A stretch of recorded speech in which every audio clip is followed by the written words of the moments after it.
Yes, I know all of you can, but the goal of this video is to see whether I can beat Dark Souls 2 without ever leveling up. Let's cut to the title music.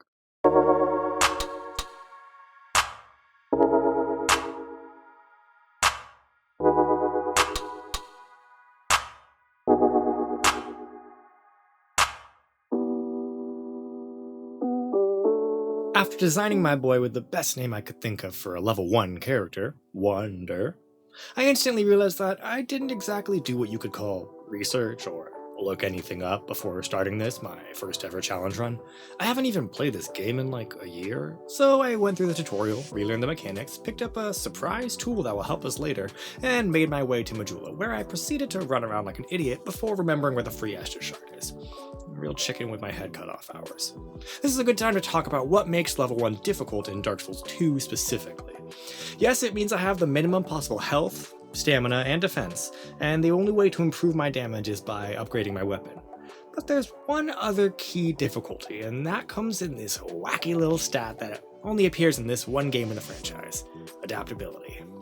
For comparison, in Dark Souls 1, when you're fast rolling, you have 13 frames of invincibility.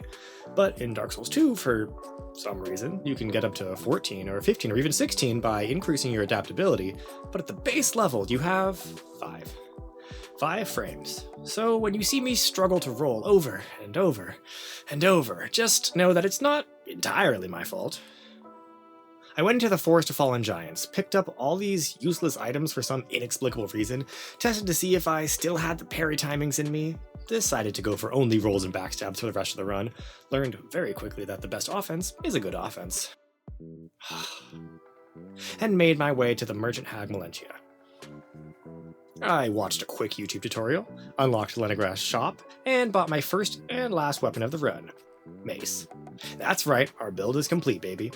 I fought fire with fire, lost on purpose to the pursuer to give him a false sense of confidence, remembered how much I hate enemies with shields in this game, aimed for the bushes,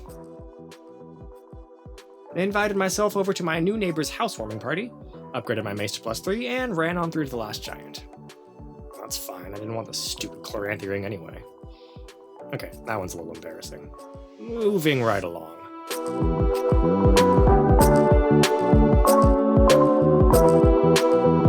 My first test run, I was so surprised by how good my damage was, I got a little greedy and let him step on me.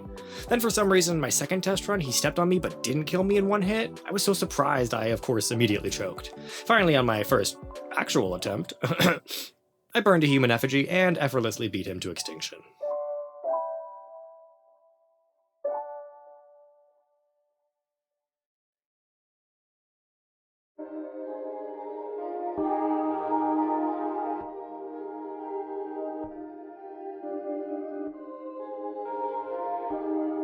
I decided the pursuer was due for a little bit of an ego check. After toying with him a bit, and definitely not just forgetting how to use a ballista, I remembered that even at level 1 you still have access to the pursuer's greatest weakness: walking to the right.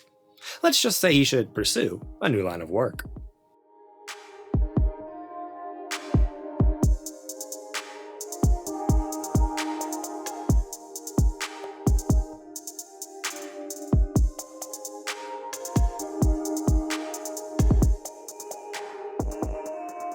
I hitched a ride with my favorite bird, picked up the dull ember, killed the pursuer's dark woke twin just to prove a point, and popped into a sauna to relax my sore muscles.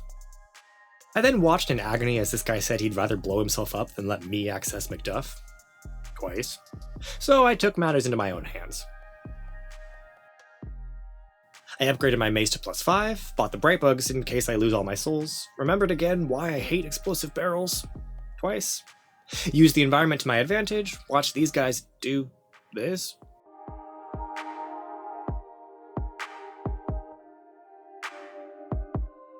And headed on to the leggy guards.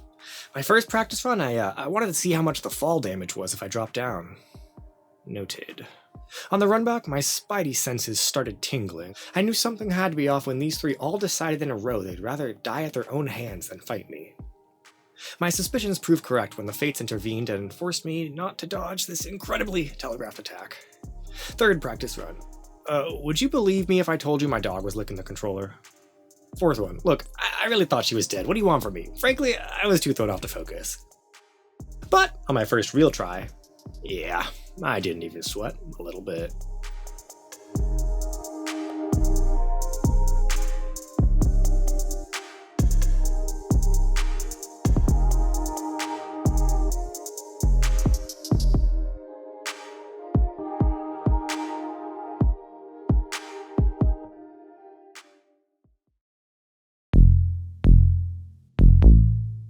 At this point, I figured I should get my act together and finish my build. Work smarter, not harder, you know? So I totally did the Dragon Rider cheese correctly on my very first try.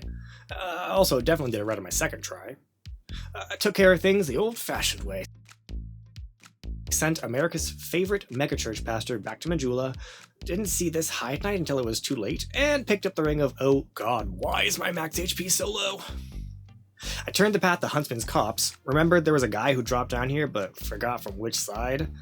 Spent a few minutes really appreciating the poison mechanics in this game, and the NPC invasions. You alright there, bud? I shouldn't have skipped shot put practice. I grabbed the one and only Sublime Bone Dust of this run, remembered why I hate enemies with projectiles, and just ran past everything on the way to the Skeleton Lords. I knew that one set of skeletons spawn after you beat each lord, but they took so long to spawn after the first one I got greedy, and was immediately punished. I then took a remedial course in gravity, gave in and just got the key to the bonfire, showed Rowena no mercy, then actually played it safe like a jabroni and took on the skeletons one at a time. The second lord spawns in a huge horde of the little guys who, while they're easy to beat individually, can easily overwhelm you. Needless to say, I played it cool, and with just a couple bone wheels at the end, I beat the skeleton lords on my first real try. So I ran into Harvest Valley, brought Chloanne back to Majula, realized she doesn't actually sell Titanite chunks until way later in the game, and got the easiest available raw stone, bringing my damage up by 14%. Now we're cooking with gas. I practiced my parkour, politely sprinted past CatDog, made like Prometheus and gave man fire, then busted out a few practice runs on the Lost Sinner, working out where my minuscule invincibility frames are with 6 ATP, and how I can sneak in attacks, went base jumping, got in a few more sparring matches. Seriously? How did I not have iframes there? This.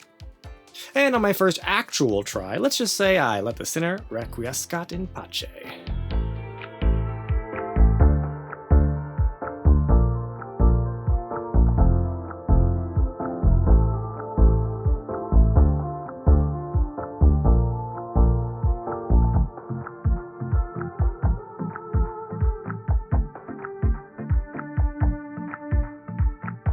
I lit the first primal bonfire, then I finally realized that I could have just been buying large Titanite shards from Macduff this whole time, so I sheepishly brought my weapon up to +6. I just wanted to prove that I could beat Lost Sinner without upgrading it. That's what we call a pro gamer move. I effortlessly and safely picked up 2 Titanite chunks in Harvest Valley, went back to Huntsman's Copse for this Titanite chunk and this Estus shard that I definitely knew was there, and I just wanted to put off until now to give myself a challenge. I got my mace up to +8, rescued Rosabeth, died on purpose, for sure, totally, so I could go back to Majula and admire the great fit I just put her in. Lit the bonfire, picked up the Estus shard, remembered that for some unfathomable reason you aren't invulnerable while doing a backstrike. I headed into the Shaded Woods, gave Forlorn a piece of my mind. Yeah, try your rolling tricks with me, loser. Got caught daydreaming, picked up another chunk, and the real prize, the Chloranthy ring, +1. I headed into the fight with my one true love Najka, and after a few quick warm-up rounds, oof. Okay, seriously, how small is the roll invincibility window? I finally survived the opening and got a rhythm going. Her attacks are pretty easy to dodge so long as I stay by her side and watch out for tail, claw, sword, and magic. I could be relatively safe. When she went underground, I thought about the fact that I've never actually gotten Najka to break this tree so I can get the item. I really wanted her to. Turns out I could survive it, and the high from that success carried me through to an easy win.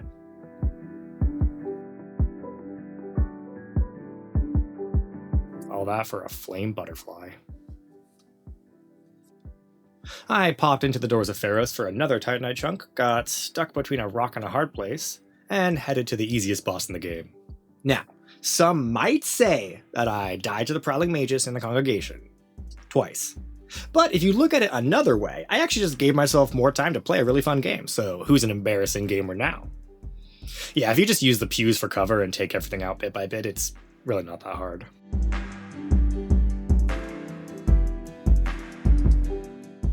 I dropped down on this crystal lizard for my last Titanite chunk. Yo, sick gaming. And using that and the slab I got from the Prowling Magus, I maxed out my mace. I tried Freya a couple times, but I really want to hold the torch to keep the little babies away, so my first thought was to have the torch in one hand and just swing away with the mace. Even though it does reduce damage, they don't attack back, so I can take out all of the spiders, and then once they're all gone, I can two-hand the mace and kill Freya. Yeah, that's not gonna work. Well, what if I just attack her directly? 72 damage. Yeah, I'll come back later. I hopped on over to Harvest Valley, got a hot deal from this Etsy witch. Decided to buy out both of their stock, because I support young entrepreneurs. Look guys, I was gonna let you live, but if you insist. I tried my hand at sumo, spent a few tries watching some pretty gnarly close-up magic tricks from this goth baddie before I realized I can kinda just run past her. And probably forgot that Jabba the Hutt's roll attack is a two-parter. Listen, as Bo Burnham once said, a lesser gamer wouldn't have even told you about that death, and a better gamer wouldn't have died in the first place. That's why you come to me. I represent the average working class gamer, the every gamer. You're welcome. I destroyed Drongleg's only renewable energy infrastructure, made it to the secret bonfire without any danger whatsoever, not a scratch on me. Marveled for a few times at how big the hitboxes are on some of Mytha's attacks, especially this head explosion.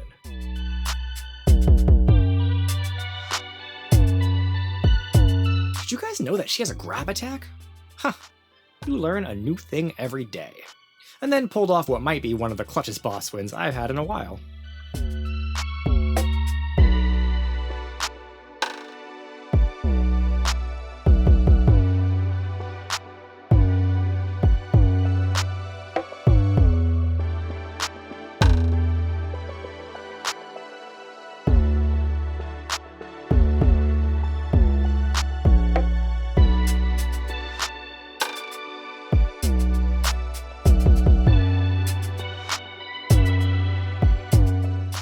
I bashed in Sharon's armor, fenced Dennis, patronized a local business, ballisted this knight so hard he lost the will to live,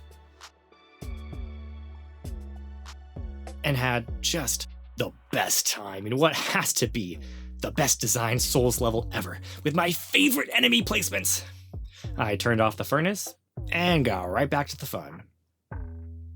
I killed a Forlorn raid that I don't think I even knew could spawn here, but luckily the mace does pretty good poise damage, so I can mostly keep invaders stun locked as long as I time it right. I enjoyed my favorite Mario Party 2 minigame, Hexagon Heat. Did this. Greeted for this item that's right before the bonfire without knowing what it was, even though I literally don't need anything. My build is complete, so there's a 0% chance it could be useful. Why am I like this? Why do I see shiny thing, grab shiny thing? I died a couple more times before finally making it back to the bonfire, but I've kind of been dreading the old Iron King because look, I know he's incredibly easy, but that's mostly just because you can roll through all his attacks, and at level 1 my iframes are just terrible, and his hitboxes linger, so I went back to Majula, made a generous donation to a local carpenter, pet the cat, and finally decided to face my fears. And no, yeah, it's crazy easy. This boss is a joke. A sham. I don't even know what happened here. I guess I thought the fire breath would end earlier? Anyway, anyone who dies to this boss should frankly be embarrassed. Just cut to the montage.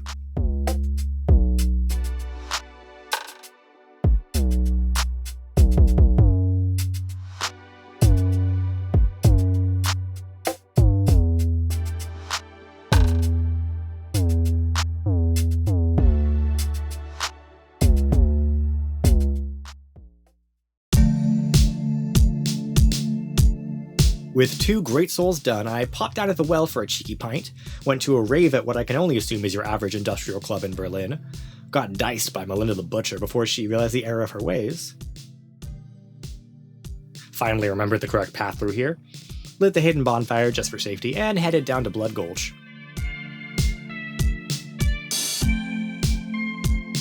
I drank a bit too much, met my old bestie Forlorn again. and again. Got a bit handsy at the club. Had a tete-a-tete with Woodland Child Victor. Taught Forlorna a lesson in gravity. Got hammered. Matched Woodland Child goalie in a battle of wits. And after only one practice round, I dealt with this. Is the Rotten like a hive mind? Is it just corpses all the way down, all trying to crawl away that happen to attack you? Is there a being under there that just loves accessorizing with hundreds of Ozempic'd out little twinks? Leave your theory in the comments below. I do very little damage, but I mean, come on, it's the Rotten.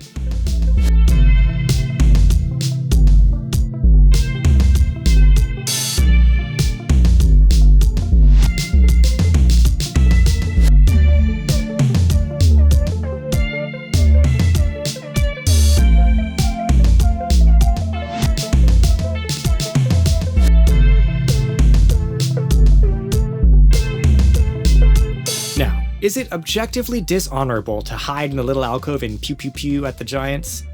Let me be judged by a jury of my peers. Let he who has never cheesed throw the first firebomb. I taught Woodland Child Victor a remedial class in gravity. That's been a popular course recently.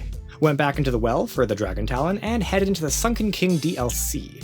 Now, experienced gamers are already shouting at their phones as they're watching this while eating that if you go in, take out this one guy, hit this switch, run through these buildings, say hi to the neighbors, enjoy a pyrotechnic show, sneak through the sanctum, rotate this, oh, let me just squeeze past you there, twist it, bop it, and slide to the left, we can get the last great treasure of this run, Flynn's Ring, which, since our max equip load is a measly 47.5, increases our damage by a whopping 50.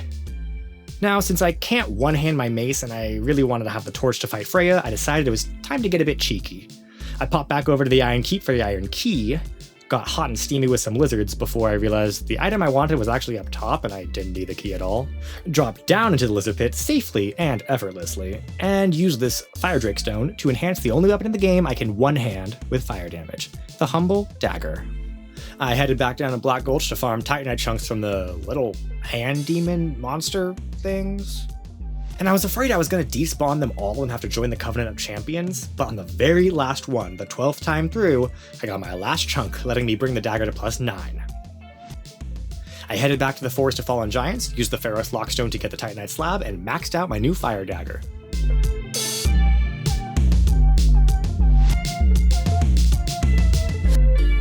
Was the damage worth it? Honestly, to not have to worry about the little spiders? Probably, yeah.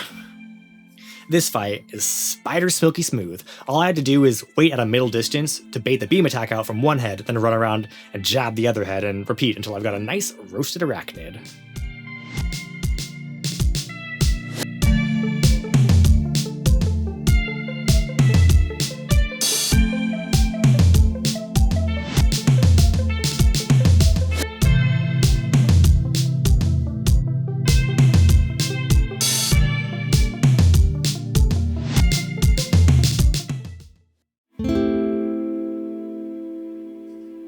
All 4 great souls embraced, I had a quick ayahuasca vision of a talking tree. I hopped, skipped, and quick rolled over to Dronglake Castle, where I got gored by a mammoth as the Emerald Herald just watched on in muted apathy. I got my revenge, sacrificed souls to the Souls God, destroyed some priceless statues, thought to myself, oh, I'm not wearing anything, I can go in the acid that destroys your equipment. Promptly remembered I was wearing rings, mourned the death of my beautiful boy Flynn's Ring by destroying some more statues. Had a fireside chat with the nameless usurper, and went back to repair my bling. I talked to the totally legit queen, gave myself a refresher on gravity. Let these two have a couple wins to lull them into a false sense of security before crushing their spirits.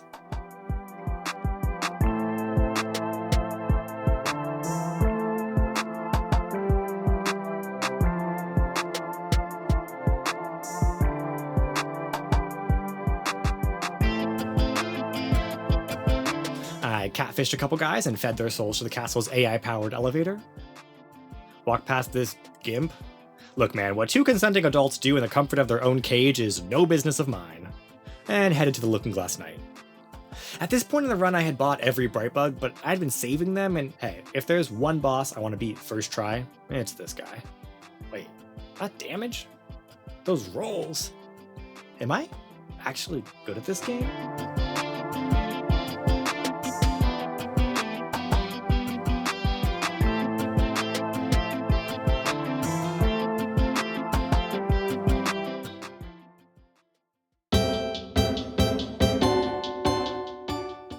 No. No, I'm not. I genuinely don't understand the thought process behind this level design. There are tons of Soulsborne levels that are tricky, tough, frustrating, but you can always take everything one or two at a time, you have places to find cover, and here, with these stupid mages pew-pew-pewing from afar, the creepy crawling guys that you can't even see in the water until they're right on you, and oh yeah, waist-high water everywhere so that you can't run. God, I hate this area so much. Why do I play this game?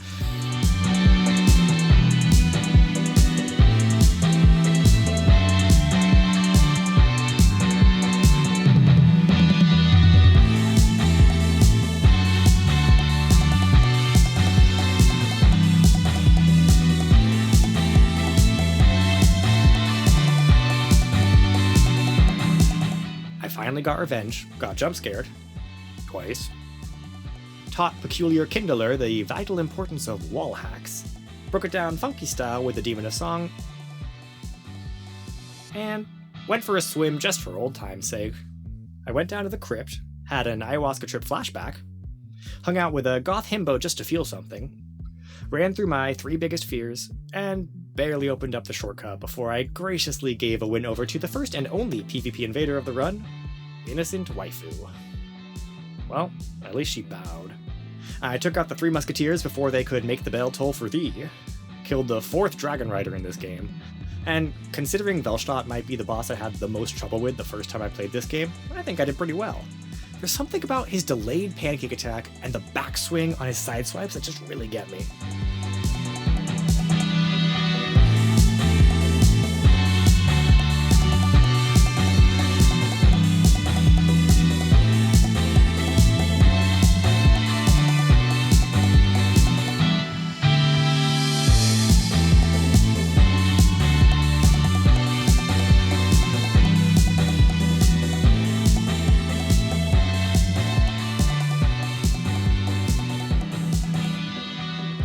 Look, Ma, I did it!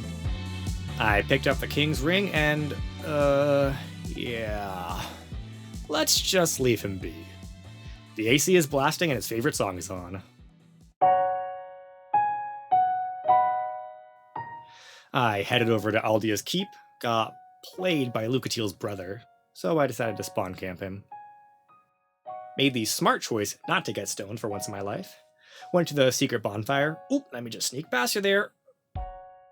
Completely forgot about the second jump scare, and got to spend a few minutes with my favorite part of any Dark Souls game, interactive bosses with hitboxes that just definitely visually make sense.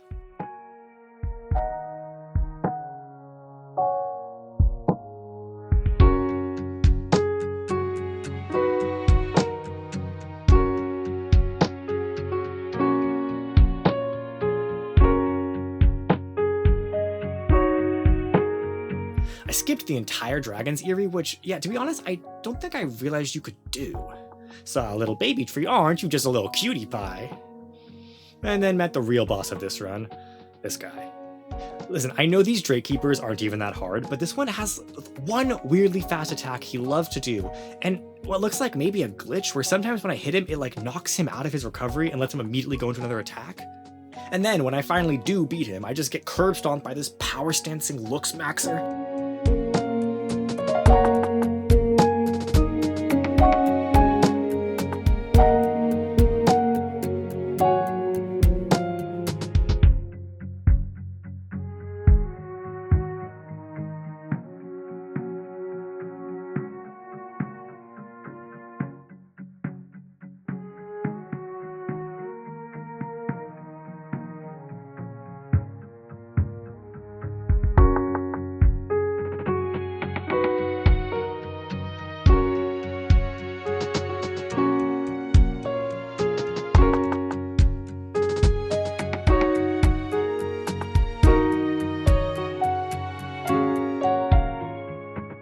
I actually had to slow down, focus, only go for hits when he did his very slow attack, and finally, I had a chance to learn that The Dragon Champion's one weakness is walking slowly away from him.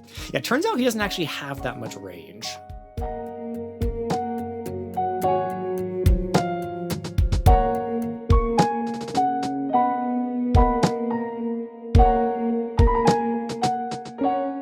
Well, anyway, on to the Ashen Mistheart. I let the Ancient Dragon live because I'm not a monster. Traipsed on into Jay's memory, spontaneously combusted. Twice. Got some head, and marveled at some truly incredible camera work. I'm not even really sure what hit me here, but without too much trouble, I was on to the endgame.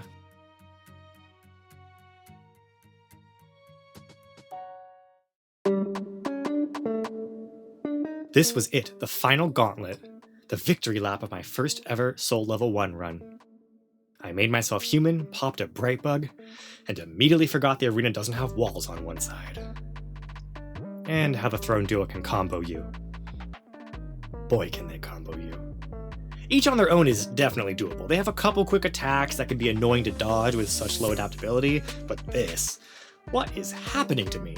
I'd get so close only to completely choke. I used up all my bright bugs, almost all my human effigies. I even tried with golden pine resin once, but every single time I just get comboed, or stuck between them, or somehow get hit by the Watcher even though I just started a roll, and I swear I should have had invincibility here.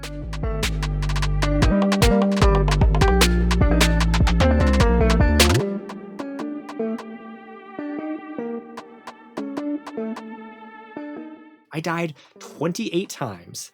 Went back to the Dragon Eyrie for the 3rd Dragon Ring for a bit more HP and endurance, and then died 20 more times. What was it all for? Why am I even doing this run? To impress 400 people on the internet and get a few dozen likes? To show my dad that gaming actually is worthwhile? To get chicks? No. None of that was really what I wanted. I've beaten this game, I have all the achievements, but I wanted to try this, the ultimate test. Soul Level 1, no armor, simply because I can. Because I want to do the hardest thing possible and come out on top. Because I believe, truly, that is what makes humanity special. We suffer and toil and get caught in these cycles of torment, but we are able to persevere.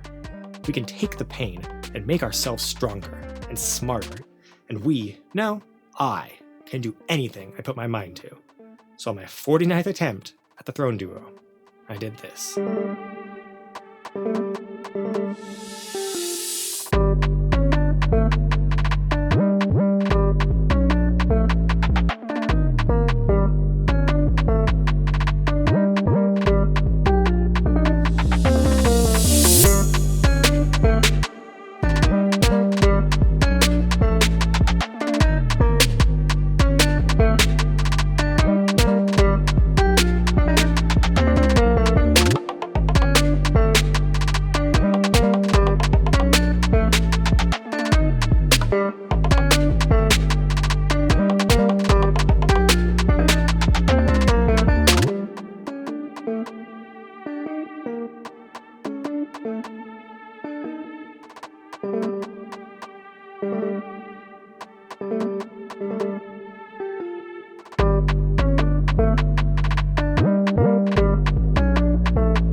I did it.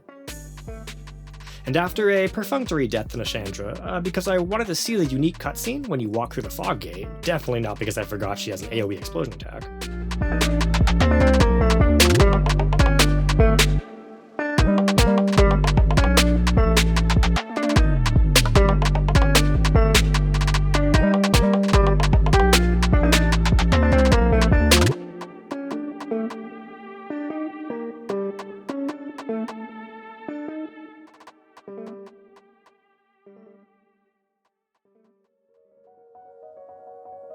I took my rightful place on the throne.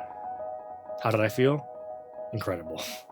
This actually feels like a very interesting level of challenge for a Souls game, because yes, you can technically get near infinite healing through life gems, but so many things can kill you in 1 or 2 hits that it's still imperative to find your windows, avoid combos, and slowly chip away at the enemies without making enough mistakes that they can punish you. It's an exercise in zen, in planning, in practice, and patience, and I am proud to say that yes, I can beat Dark Souls 2 on Soul Level 1.